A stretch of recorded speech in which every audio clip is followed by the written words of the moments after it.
Tere, Grete! Tere, tere! Et esimest korda sina meil siin külas ja küsiks kõigepealt siis sellist asja, et millega sa tegeled, et inimesed tunnevad sind kõige rohkem ilmselt Kanal 2-st, aga mis on veel? Sa laulad, räägi oma tegemistest natukene, et... Tegelengi laulmisega, teadvustan ilma Kanal 2 reporteri saates ja siis olen ka Lotto saates kaassaatejuht. Nii et, aga raadios veel ei tööta kuskil, et sul miljon ametit? Veel mitte, aga ma õpin ajakirjandust Tartu Ülikoolis, nii et lootust on võib-olla kunagi. Et väga multifunktsionaalne inimene.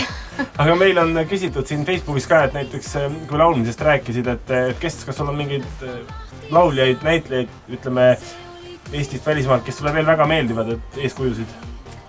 Väga meeldib mulle Rihanna näiteks. Okay. Ma kuulen sellist muusikat. Ja siis võimsuse poolest meeldib mulle kindlasti Celine Dion. Okei, keegi ka just siin eelmisel nädalal ka sarnaseid inimesi mainis, nii et nad on vist tõesti... Kõikide lemmikud. Jah, täpselt. Ja siis küsiks veel seda, et olen kuulnud siin naljakaid lugusid inimestest, kes ilma teadvustavad, et nad saavad pärast niisuguse kurje kirju, et miks sa meile vihma või lumetormi saatsid või miks sa ei öelnud, et lumetorm Monika tuleb, et kas sinul ei ole selliseid asju ette tulnud töös? Isiklikult mul ei ole ühtegi kirja ja tulnud, aga meile toimetusse kindlasti koguneb neid seoses siis vale ilmateate kui ka meie liiga nappi rõivastusega. Sellepärast ka protestitakse? Jaa, loomulikult.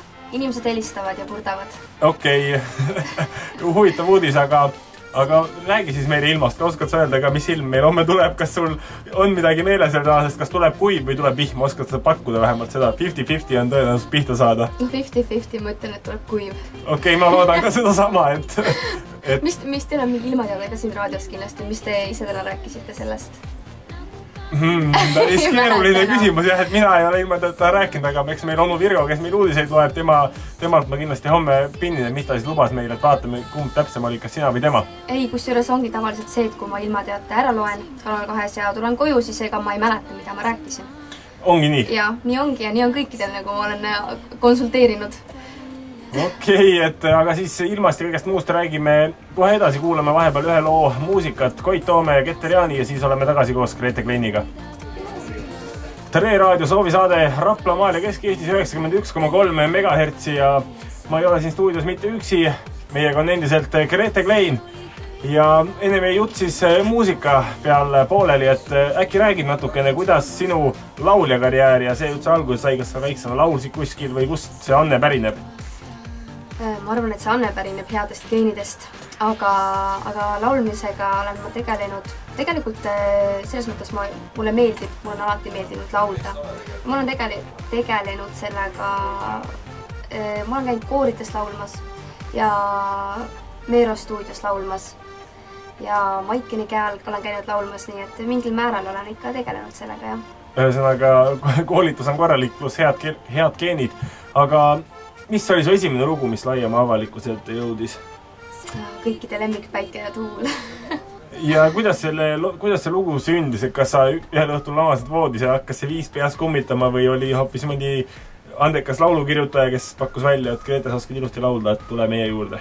Jaa, selleks andekaks laulukirjutajaks oli minu mänedžer Kalmer Neidla, kes on tegelikult kõik minu lood mulle ise kirjutanud nii viisi kui ka sõnade osas ja mõte tuli ikka sellest, et kuna selline nii-öelda kirjutamata reegel on see, et kõik ilmatüdrukud laulavad, siis ka mind huvitas see.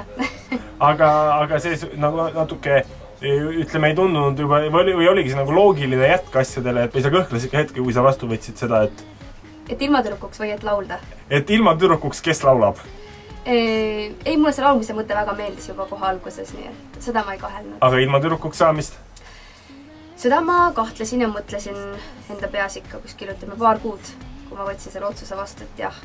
Ja mis siis selleks kaalukeeleks sai, et samas, ütleme niimoodi, televisioonis tuntud nägu ju avab ka palju uksi, et kas oli see või hoopis lähedaste soovitused või mille alusel sa selle lõpuks selle otsuse tegid?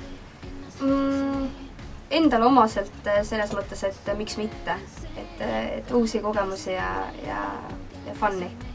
Okei, ja funni on ilmselt päris palju olnud selle töö juures. Ma ei kahetse hetkegi, et ma olen ennast sellega sidunud ja üldse selle teleasjaga, et mul on ääretult hea meel, et ma selle otsuse sest kaalukaust nagu sinna poole jäi. Aga kaua sa oled olnud nüüd juba ka kahest ilmast rääkinud meile? Ilmast ma olen rääkinud juba, nüüd jookseb 3. aasta. Aga rääkisid ennem, et õpid ülikoolis ka, et mida täpsemalt ja... Õpin Tartu Ülikoolis ajakirjandust ja kommunikatsiooni. Ja ilmselt siis on sul plaan ka oma tulevikku siduda selle erialaga tõenäoliselt. Täpselt, jah. Nii et tulevane ajakirjanik, staarajakirjanik Grete Klein istub meil siin. Ja mis siia lõppu tahaks veel küsida, et mida sa soovitad, ütleme, noortele, kes mõtlevad ka, noored tüdrukud, kes meid kuulavad, või noored poisid mõtlevad, et mina tahaks ka kanal 2 ilma tüdrukuks või ilma poisiks saada või hoopis kuulsaks lauljaks, et mida sa soovitad neile, kas on vaja palju tööd teha, julgelt unistada või lihtsalt õigel ajal õiges kohas olla või mis võiks see soovitus olla neile?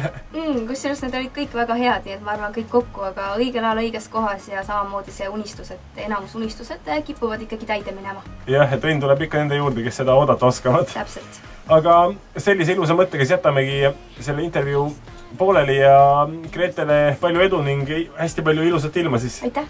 Jah, kõike head! Teile ka!